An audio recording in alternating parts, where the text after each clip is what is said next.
Hi guys, recent days లో మన ఇండియాలో సినిమా టాపిక్ వస్తే చాలు కల్కి ఇండియన్ సినిమాని చేంజ్ చేస్తుంది. ఇంతకు ముందు వరకు అట్లాంటి సినిమా రాలేదు ఇండియన్ సినిమా చరిత్రలో. అది ఇదని అందరూ మాట్లాడుతూనే ఉన్నారు. కానీ ఒకవేళ సక్సెస్ అయింది అయితే ఏం చేంజ్ చేస్తారా నాయన ఒక్కడు చెప్పడే. కానీ మనం మాట్లాడుకుందాం ఈ రోజు ఈ వీడియోలో, మొత్తం అదే మాట్లాడుకుందాం. Let's start our video.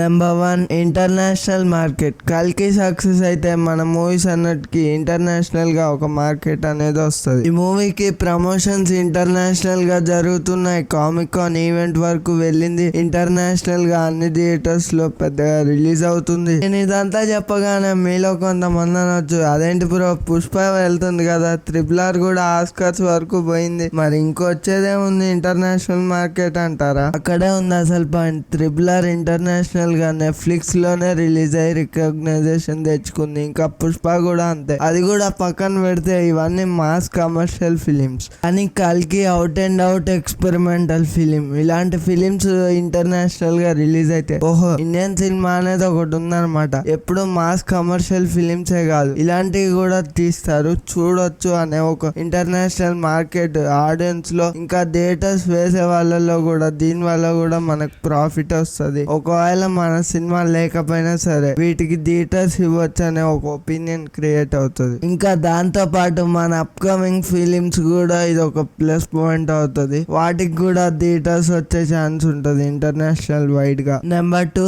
International recognition. మన ఇండియాలో ఉన్న చాలా మంచి మంచి యాక్టర్స్ కి, వాళ్ళ యాక్టింగ్ కి, వాళ్ళ టాలెంట్ కి ఇంటర్నేషనల్ గా ఒక రికగ్నైజేషన్ అనేది వస్తుంది. ఆల్రెడీ RRR తో కొంతవరకు అది వచ్చింది, ఇంకా ఈ సినిమా తోటి ఇంకా పెరగబోతుంది కూడా. ఇంకా వీళ్ళందరికి మించిన ప్లస్ పాయింట్ ఎవరికి కావచ్చు అంటే ఇది మన ఇండియన్ టెక్నీషియన్స్ కి, VFX ఆర్టిస్ట్ కి. ఎందుకంటే ఈ మూవీ బడ్జెట్ మన దగ్గర 600 కోట్లు కావచ్చు, కానీ డాలర్స్ లో కన్వర్ట్ చేస్తే ఈ బడ్జెట్ $75 మిలియన్.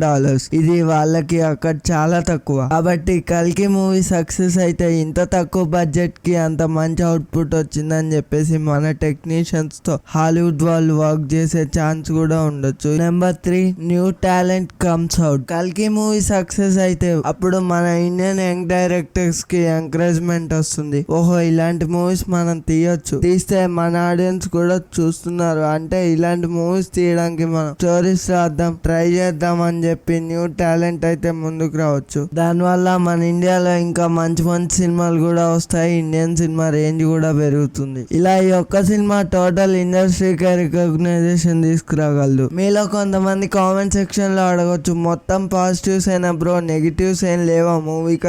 అసలు మొత్తం పాజిటివ్స్ ఏ చెప్తున్నావు నువ్వు అంటే, ఏదైనా ఒక మూవీకి నెగిటివ్స్ లేకుండా ఎందుకుంటాయి? సాంగ్స్ మన ఇండియన్ సినిమాలో కామన్, ప్రతి సినిమాలో ఉంటూనే ఉంటాయి. కానీ ఈ సినిమాకి సాంగ్స్ అవసరమే లేదు అసలు, ఎందుకంటే ఇది ఒక సైన్స్ ఫిక్షన్ ఎక్స్పెరిమెంటల్ ఫిలిం. దీనికి ఎందుకు సాంగ్స్? అదేమన్నా లవ్ స్టోరీ ఆ సాంగ్స్ పెట్టడానికి? అసలుకే ఈ మధ్య మన ఇండియన్ సినిమాలో ఎక్కడ పడితే అక్కడ సాంగ్స్ వచ్చేస్తున్నాయి, సిచ్యువేషన్ తో సంబంధం లేకుండా. ఇంకా అవి ఫ్లాప్ కూడా అవుతున్నాయి. ఇలా అయితే జరగకూడదని కోరుకుంటున్నా. ఒకవేళ సాంగ్స్ ఉన్నా అవి RRR లో లాగా సిచ్యువేషన్ బేస్డ్ సాంగ్స్ లాగా ఉండాలని ఉంది నాకైతే. మరి ఇది ఫ్రెండ్స్ ఈరోజు వీడియో అయితే. ఈ వీడియో నచ్చితే మన ఛానల్ సబ్స్క్రైబ్ చేసుకోండి. మళ్ళీ ఇంకో వీడియోతో కలుస్తా. This is Sai signing off. By by.